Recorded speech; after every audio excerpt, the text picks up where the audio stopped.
चलिए देखिए, आज हम बात करेंगे तीन पारदर्शी माध्यमों में अपवर्तनांक। अगर तीन पारदर्शी माध्यम रखे जाएं तो उनके अपवर्तनांक में क्या संबंध होगा। ठीक है, तो देखिए ध्यान से, ये मान लीजिए तीन पारदर्शी माध्यम हम यहाँ पर दिखा रहे हैं आपको। ये तीन पारदर्शी माध्यम है। ऊपर जो सबसे ऊपर जो माध्यम है उसको हम मान लेते हैं वायु। ठीक है, उसके नीचे जो पारदर्शी माध्यम है वो है जल, उसके नीचे जो है वो है कांच। ठीक है, और फिर आ गया वायु। यहाँ पर तीन प्रकार के माध्यम दिख रहे हैं, वायु, जल, कांच। ठीक है, अगर इनसे कोई प्रकाश की किरण गुजरती है तो उनका अपवर्तन 3 बार होगा और तीनों अपवर्तनांक में क्या संबंध होगा ये हम बात करेंगे। ठीक है, तो आपका जो हेडिंग है वो ये है, तीन समांतर पारदर्शी, तीन समांतर पारदर्शी माध्यमों के अपवर्तनांक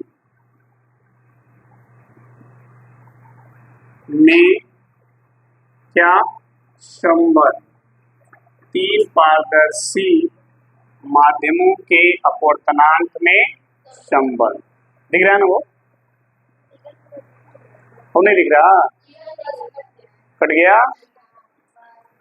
कैसे उधर चल गया हो, कैसे तिरछा हो रहा है ये। चलो देखिए, ध्यान दीजिएगा।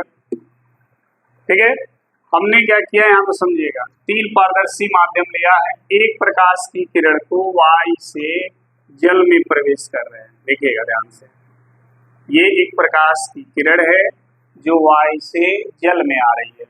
जहां पर ये यहाँ पर प्रवेश कर रही है वहां पर एक आप अभिलंब खींचिए।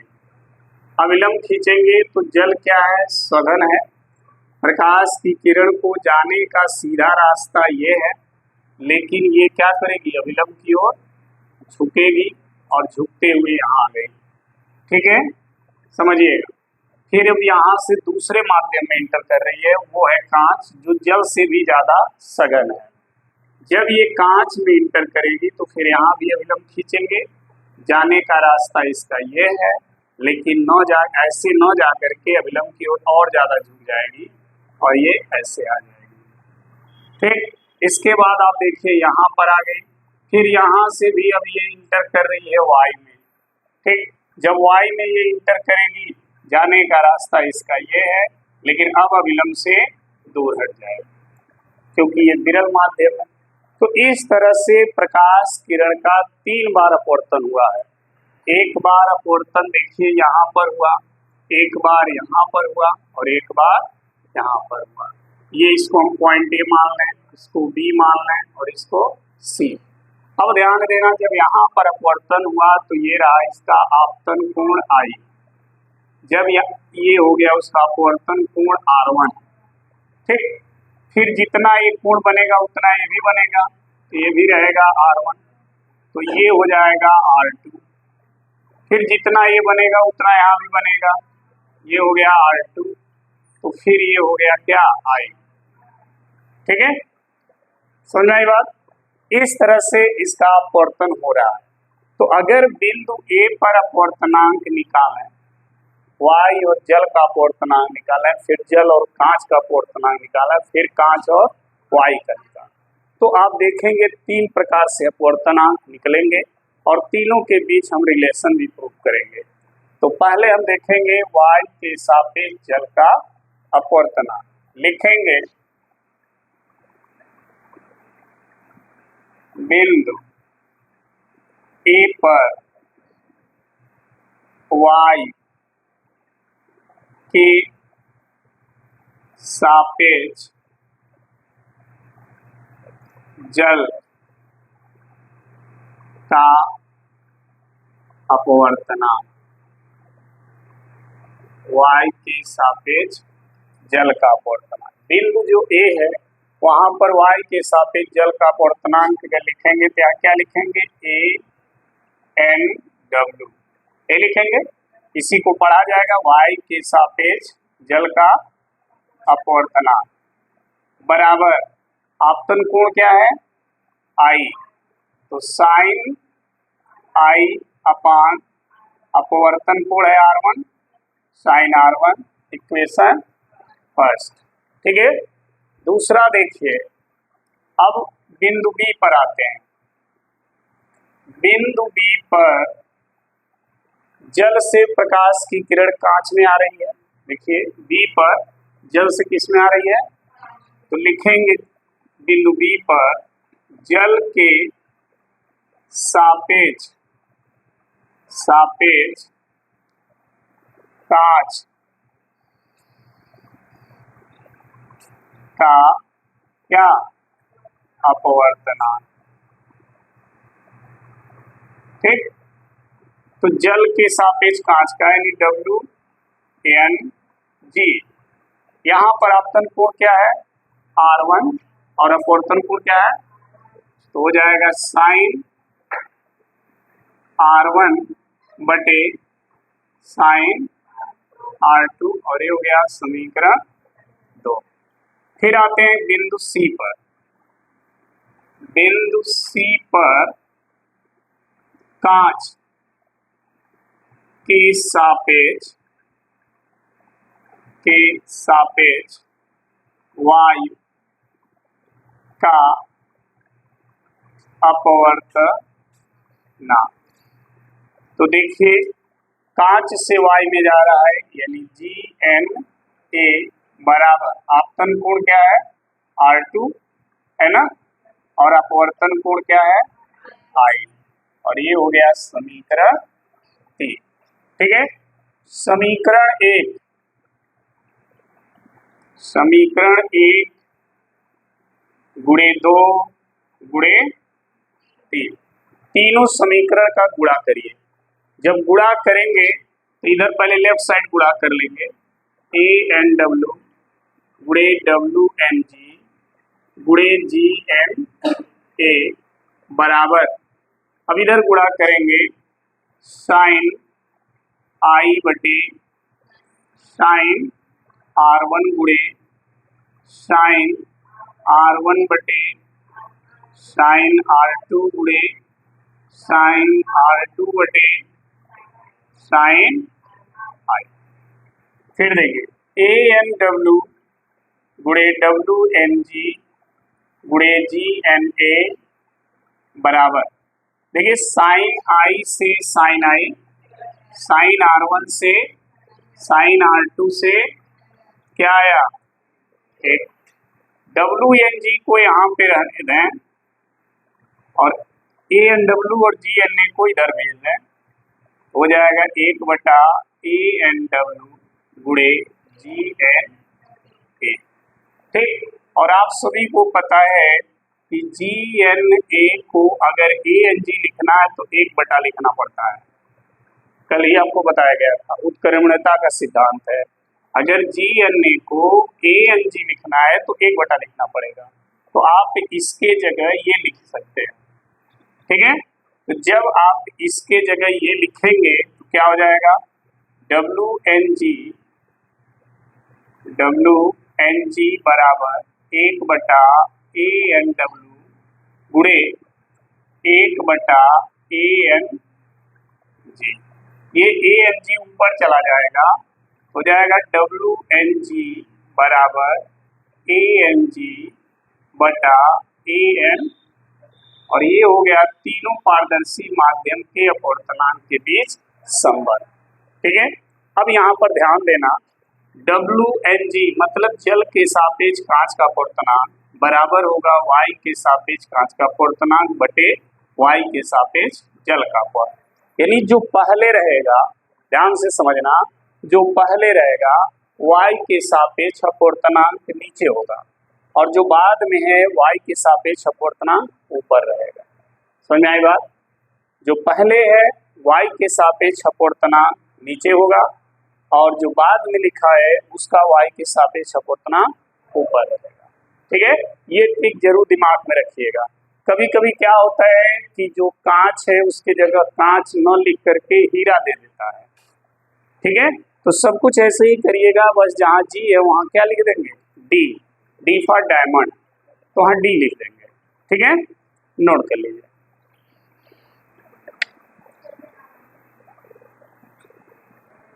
चलो देखो, इसी पर हम एक क्वेश्चन सॉल्व करें। क्वेश्चन है वायु के सापेक्ष जल का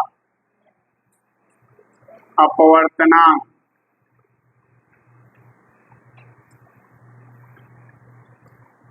चार बटा तीन और कांच के सापेक्ष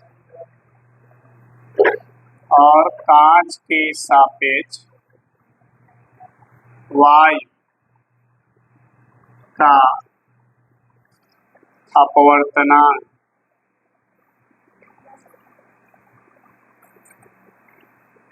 दो बटा तीन है, तो जल के सापेक्ष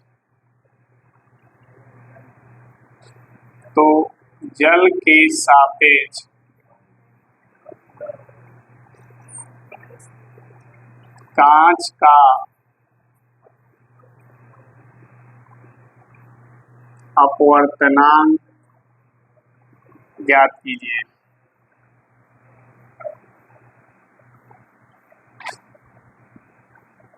ये प्रश्न है, वायु के सापेक्ष जल का अपवर्तनांक 4/3 और कांच के सापेक्ष वायु का अपवर्तनांक 2/3, तो जल के सापेक्ष कांच का अपवर्तनांक बताना। प्रश्न जो दिया है, जब आप इसको हल करेंगे, ध्यान से समझिए, जब हल करेंगे तो लिखा है वायु के सापेक्ष जल का अपवर्तनांक, यानी वायु के सापेक्ष जल का अपवर्तनांक ए एंड डब्ल्यू, और इसका मान दिया है 4/3।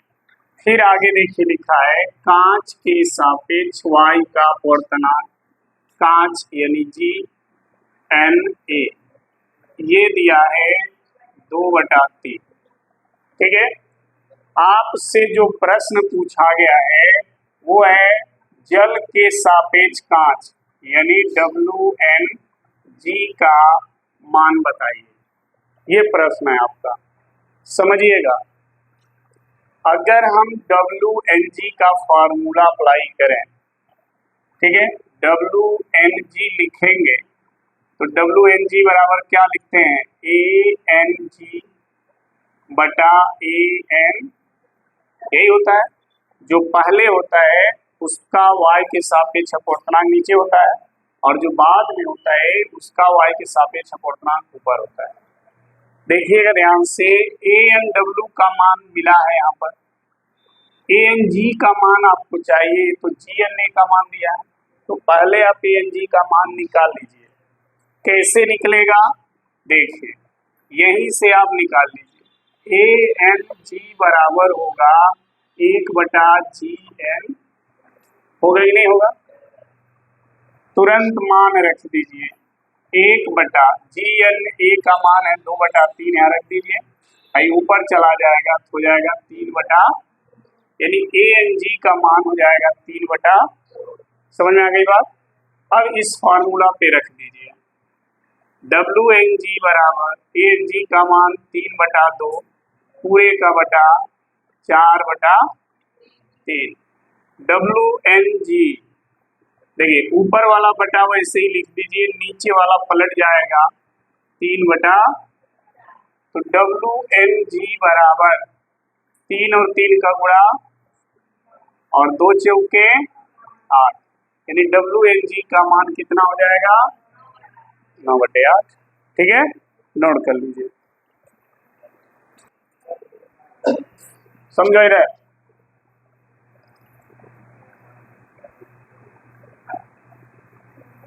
हीरे का अपवर्तनांक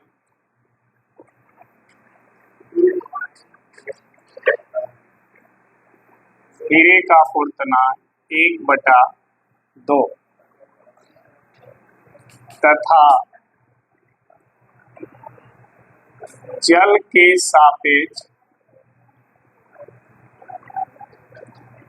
हीरे का अपूर्णांक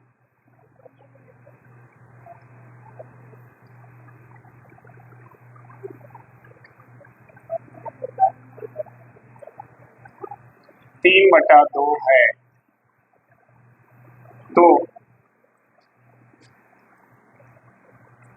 तो जल का अपवर्तनांक ज्ञात कीजिए। ये प्रश्न है, ठीक है।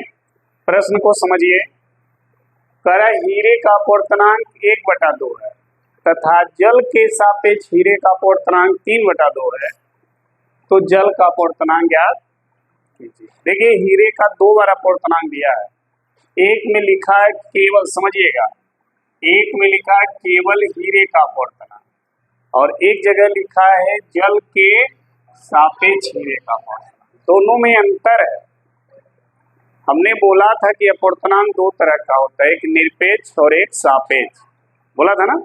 जब प्रकाश वायु से किसी माध्यम में आए तो उसे निरपेक्ष कहते हैं, ठीक है। और जब किसी माध्यम से दूसरे माध्यम में आए तो उसे सापेक्ष कहते हैं। तो यहाँ तो क्लियर हो गया, जल एक माध्यम में, हीरा दूसरा माध्यम है, तो एक माध्यम से दूसरे माध्यम में आ रही है तो ये अपवर्तनांक सापेक्ष अपवर्तनांक है। लेकिन यहाँ पर केवल हीरा का अपवर्तनांक मतलब प्रकाश वायु से हीरा में आ रही है तो वो हो गया निरपेक्ष अपवर्तनांक, ठीक है। यानी ये जो मान दिया है ना हीरे का अपवर्तनांक, ये लिखा है AND, वायु के सापेक्ष हीरे का अपवर्तनांक है, ये निरपेक्ष है। केवल हीरे का अपवर्तनांक लिखे, केवल जल का अपवर्तनांक लिखे, केवल कांच का अपवर्तनांक लिखे, तो ये सब अपवर्तनांक वायु के सापेक्ष है। समझ में आई बात? जब भी लिखे इस तरह से तो समझ लीजिएगा सब वायु के सापेक्ष अपवर्तनांक है, नहीं तो बताएगा कि इस माध्यम के सापेक्ष इस माध्यम का अपवर्तनांक, तो वो सापेक्ष अपवर्तनांक है।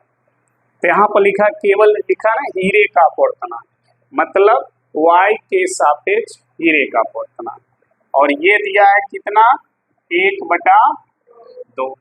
लेकिन दूसरा देखिए लिखा है जल के सापेक्ष, वहां लिख दिया है, पता चल रहा है कि जल से किरण किसमें जा रही है, हीरे में, तो वो सापेक्ष अपवर्तनांक कहलाएगा और वो होगा WND और वो है 3/।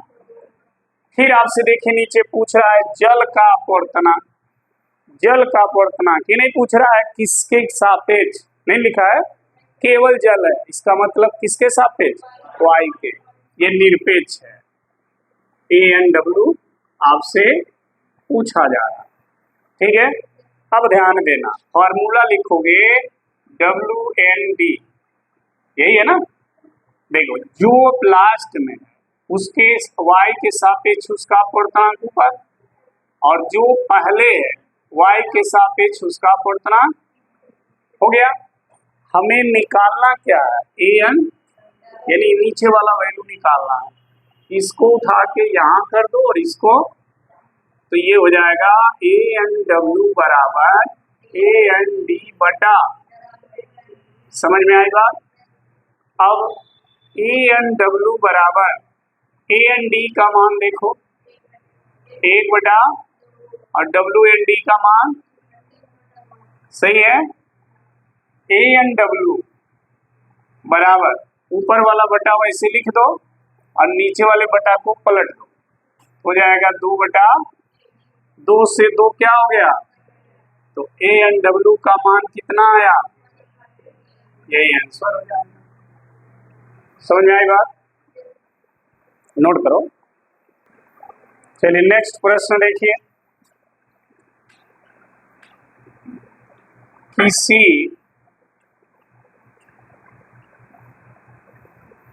द्रव का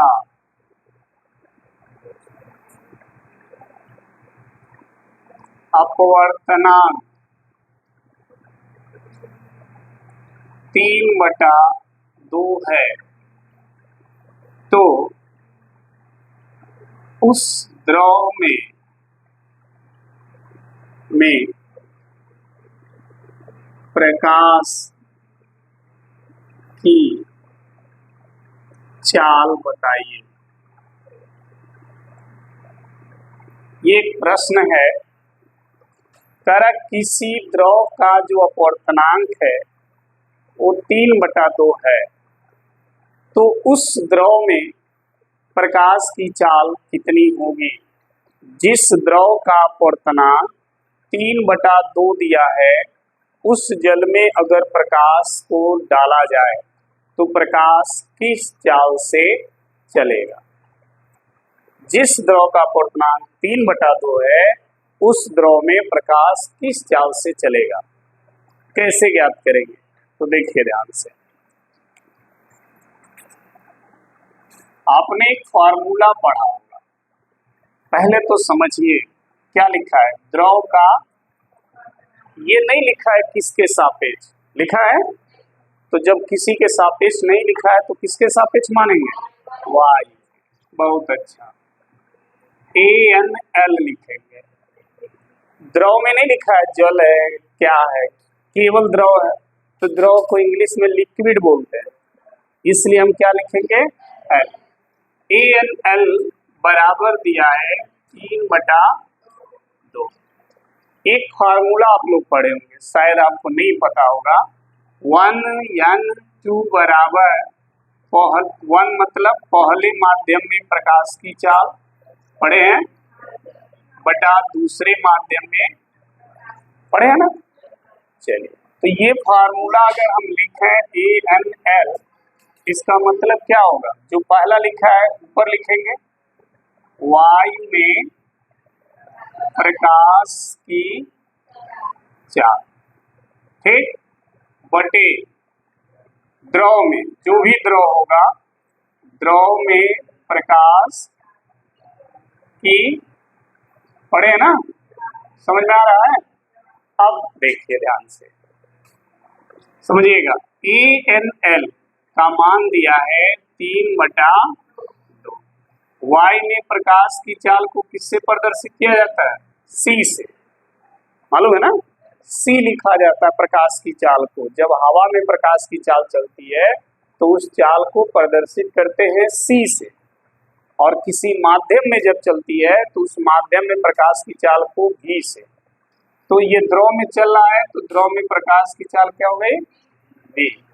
यानी हमें निकालना क्या है, V, क्योंकि लिखा ना उस द्रव में प्रकाश की चाल बताइए, यानी द्रव में प्रकाश की चाल V है, उस V का मान हमको निकालना है। हम क्या करेंगे, V को यहाँ भेज देंगे और 3/2 को यहाँ भेज देंगे तो V आ गया यहाँ, C बटा हो गया 3/2 है, 2 ऊपर चला जाएगा तो V बराबर हो गया 2/3 C। और C का मान आपको पता है, प्रकाश की चाल कितनी होती है,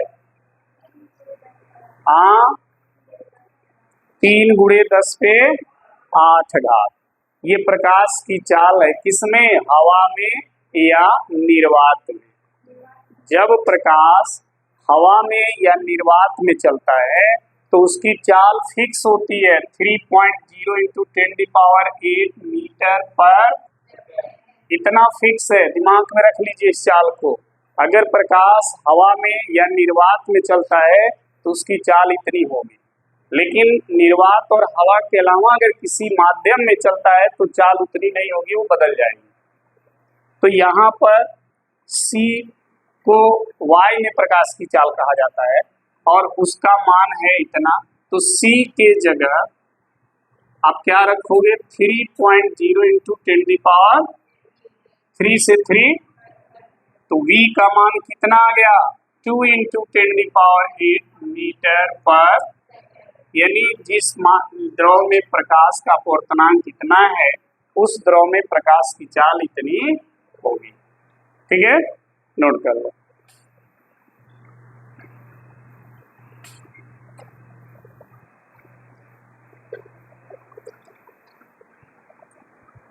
नेक्स्ट प्रश्न देखिए, नेक्स्ट प्रश्न देखें, वायु में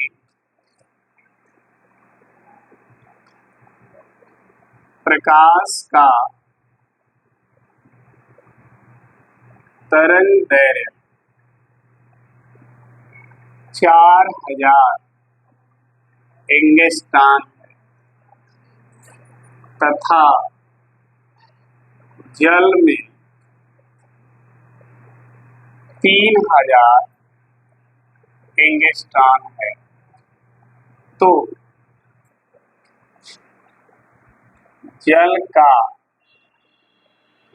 अपवर्तनांक ज्ञात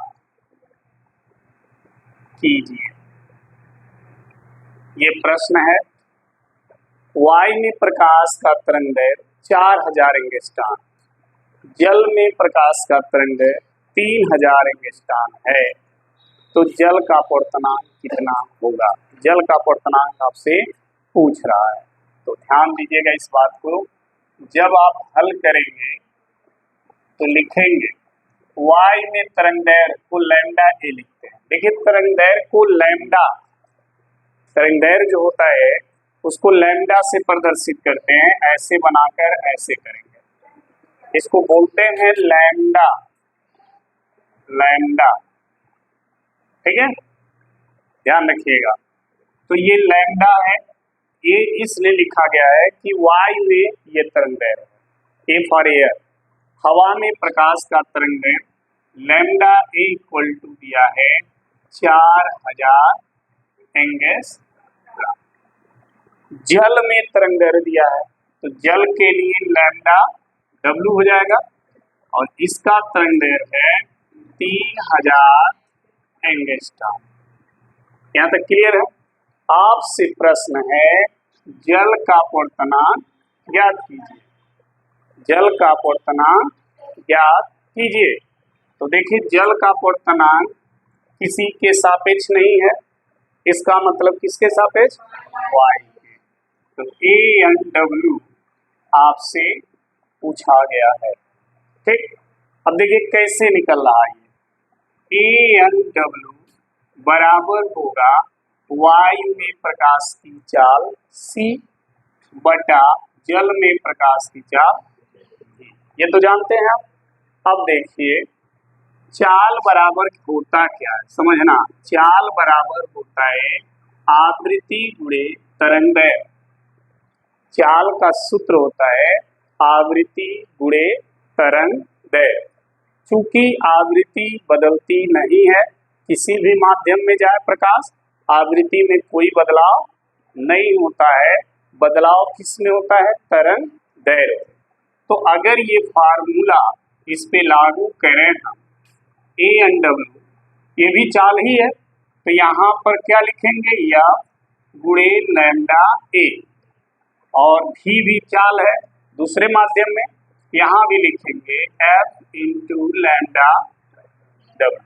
देखिए एफ नहीं बदला है, एफ दोनों में वही है, तो एफ से एफ क्या होगा? तो आपको एक नया फार्मूला दिखेगा तरंगदैर्घ्य के पद में, चाल के पद में तो दिखा ही दिखा, तरंगदैर्घ्य के पद में भी एक सूत्र आपको मिल गया, ए एन डब्ल्यू बराबर लैम्डा ए अपान लैम्डा डब्ल्यू, ठीक है।